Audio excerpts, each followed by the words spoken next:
Halo, Assalamualaikum warahmatullahi wabarakatuh. Berjumpa kembali di channel Zain Permana di program Curhat, di mana di program ini saya akan bacain kisah atau cerita curhatan dari sahabat-sahabat kita yang ngedirect message di Instagram. Kalau teman-teman nanti punya cerita, punya kisah yang ingin di-share atau ingin saya bahas dan dikomentari, mungkin ada bau-bau psikologinya atau relasinya, boleh DM ke Instagram saya ya di Zain Permana. Ada di deskripsi di bawah. Yuk kita mulai bacain kisah atau curhatan di episode kali ini. Ada seseorang nih, sahabat kita perempuan, yang cerita tentang dia dan juga relasi sama orang tuanya tentang sesuatu, tentang nikah. Yuk kita mulai bacain. Oke, kita mulai bacain ya. Assalamualaikum Kang Zen, salam kenal. Saya pengen curhat. Jadi gini Kang, saya anak pertama perempuan dari 4 bersaudara.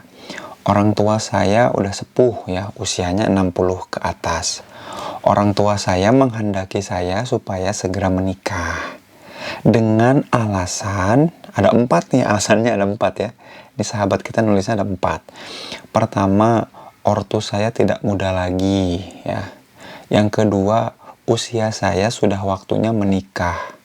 Angkatan 90-an katanya. Mungkin lahirnya 90-an ya, bukan generasi 90-an. Yang ketiga katanya, teman seusia dan tetangga juga saudara sudah menikah semua. Jadi orang-orang di sekitarnya yang seusia, yang sebaya, baik itu saudara ataupun tetangga udah nikah semua. Alasan keempat, terkait dengan mengandung di usia tua itu tidak baik. Oh, maksudnya dia punya keyakinan bahwa kalau hamil atau mengandung di usia yang bukan tua kali ya, tidak muda ya, itu tidak baik katanya gitu. Nah, dengan alasan itu, orang tua saya menjodoh-jodohkan saya dengan anak teman-temannya. Jujur saya stres ditanya dan diminta buat nikah terus. Ya, jadi diminta nikah terus nih sama orang tuanya. Saya juga kesal, kenapa saya belum nikah?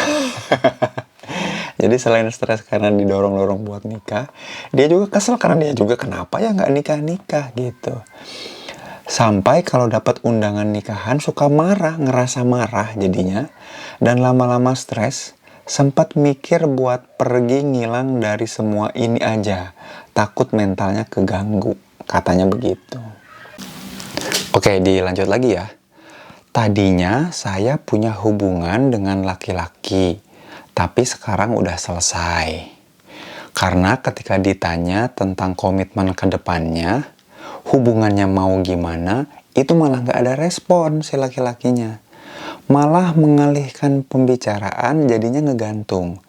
Dan terakhir malah ketahuan selingkuh. Akhirnya sama sahabat kita yang curhat ini disudahi ya. Kemudian si sahabat kita yang curhat ini jadi bilang kayak gini, saya jadi mikir gini Kang, apa saya ikutin aja permintaan orang tua saya untuk nikah sama siapa aja yang dijodohin? Nah, masalah kehidupan saya nantinya nggak usah dipikirin dulu katanya. Yang penting orang tua saya bahagia, bahwa saya sudah menikah, dan kira-kira salah nggak sih saya berpikir seperti itu? Egois nggak gitu? Kenapa ya disebut egois ya? Pusing aku tuh Kang katanya. Saya itu tipe yang dikit-dikit mikir, jadi kepikiran terus, pusing, kepala cenut-cenut gitu terus. Terima kasih ya udah mau baca curhat saya. Oke, ini saatnya kita membahas ya. Kira-kira seperti apa kondisi si sahabat kita ini dan baiknya seperti apa. Juga ada hal-hal prinsip yang kayaknya penting untuk diketahui, bukan cuman untuk sahabat kita yang curhat ini, tapi juga sepertinya buat kita semua ya. Terkait urusan jodoh ya, saya udah pernah bahas di video ini, nanti di bawah ya. Ada deskripsi di bawah, saya udah bahas panjang lebar soal prinsip-prinsipnya. Nah, itu ada banyak hal-hal penting yang perlu dipahami, diketahui tentang jodoh, tentang ciri orang yang siap menikah, kalau ada orang yang suka seperti apa gitu ya. Tapi gini, Jodoh itu bukan kita yang nyari, ya maksudnya jodoh itu bukan dicari, dia dipertemukan. Jadi jodoh bukan dicari, tapi dipertemukan. Kapan dipertemukannya? Manakala kita sudah pantas, manakala memang kita sudah berhak, gitu ya. Kapan itu waktunya? Nah, itu banyak banget video saya yang udah bahas soal itu.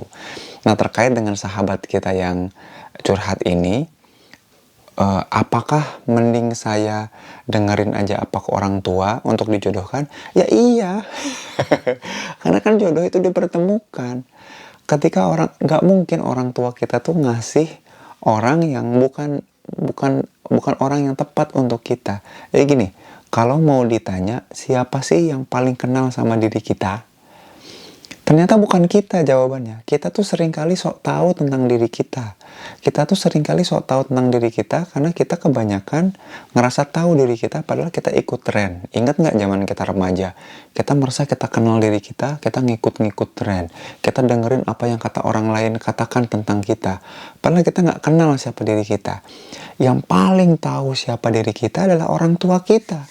Ngasuh dari kita belum apa-apa, belum berbentuk, belum punya sifat, belum punya karakter, belum punya kebiasaan, sampai kita sebesar ini tuh orang tua tahu betul bagaimana cara kita menghadapi masalah, bagaimana ketika kita marah, bagaimana ketika kita bahagia, bagaimana ketika menyikapi rasa gundah, gelisah, bagaimana cara membersihkan diri, cara berbenah. Orang tua tuh paling tahu.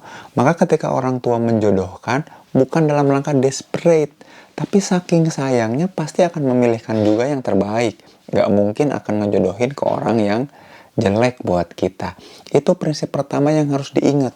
Jadi ketika kita minta dijodohkan bukan berarti egois atau bukan berarti kita malas. Karena tadi, jodoh itu bukan dicari tapi dipertemukan. Gak ada yang nyuruh kita nyari, nanti juga ketemu. Ketika kita sibuk bekerja, berkarya, berprestasi, berkontribusi, jodoh itu akan dipertemukan. Ketika kita sibuk ngajar orang, misalkan nih, ngajarin orang untuk bisa melakukan atau punya kemampuan tertentu, tiba-tiba kita akan dipertemukan sama orang yang bantu kita. Bantunya bukan cuma bantu kita untuk dalam kerjaan kita untuk berkontribusi, tapi bantu kita dalam rumah tangga juga. Karena dengan dia, kerjaan kita jadi lebih lancar, kontribusi kita ke masyarakat jadi lebih bagus. Itu prinsip nikah yang asik. Jadi nggak masalah mau dijodohkan, ketemu sendiri, nggak masalah. Nah justru yang lebih bagus adalah ketika dijodohkan sama orang tua. Orang tua kita tahu siapa yang akan kita nikahi. Itu yang lebih tepat gitu. Kalau kita nyari-nyari sendiri, kita akan nyari-nyari sesuai preferensi kita, ya, sesuai kemauan kita, berdasarkan tipe-tipe, padahal belum tentu cocok buat kita. Tadi, makanya ketemu sama orang yang selingkuhin, ya, karena sukanya tuh karena suka-suka ngelihat profilnya, ngelihat tampilan luarnya, gak kenal betul sama dirinya, apalagi diri kita. Dan justru kalau kita dengan orang tua itu malah bisa jadi akan lebih logis, lebih masuk akal, lebih cocok buat kita ya. Itu yang harus dipahami. Nah selanjutnya yang harus dipahami adalah gini. Ketika menikah itu bukan soal dua orang nih. Nah ini yang masih ada di mindset sahabat kita ini nih. Menikah itu bukan A dan B menikah. Bukan.